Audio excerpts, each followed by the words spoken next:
त्रिपुरा के चुनावी दंगल में प्रचार का काम अब खत्म और अब त्रिपुरा के मतदाताओं को 16 फरवरी को राज्य का भविष्य तय करना है।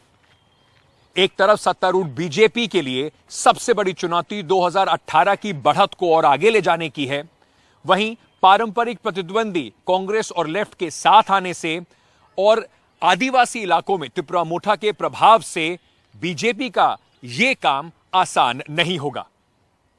लेकिन एक बात बिल्कुल तय है कि त्रिपुरा के परिणाम 2024 की रेस में एक अहम पड़ाव के तौर पर साबित जरूर होंगे। सहयोगी रत्नदीप और संजय के साथ अगरतला से अंकित त्यागी, एनडीटीवी इंडिया।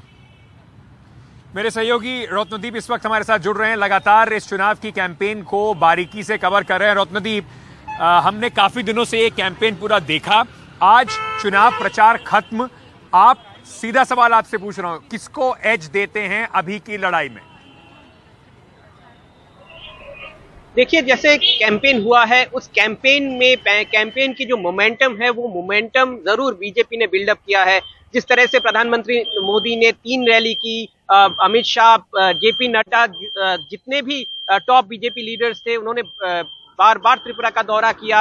हेमंत बिश्वा शर्मा, जिनको कि नॉर्थ ईस्ट का गो टू मैन बोला जाता है बीजेपी के लिए, की स्ट्रैटेजिस्ट, वो बैठे रहे। तो कहीं ना कहीं पे जो कैंपेन है उसका जो विजिबिलिटी है वो उस विजिबिलिटी को अगर हम नापने की कोशिश करें तो बीजेपी बाकी पार्टियों से आगे है। मगर इसके साथ साथ ही और एक दिलचस्प जो चीज मुझे देखने को मिला, जो पिछले चुनाव से काफी हटके है, क्योंकि पिछले चुनाव में मैं जब यहाँ पे कैंपेन कर रहा था तो एक वेव बनता दिख रहा था बीजेपी के लिए, और तब बीजेपी पावर में नहीं थी, ऑपोजिशन में थी।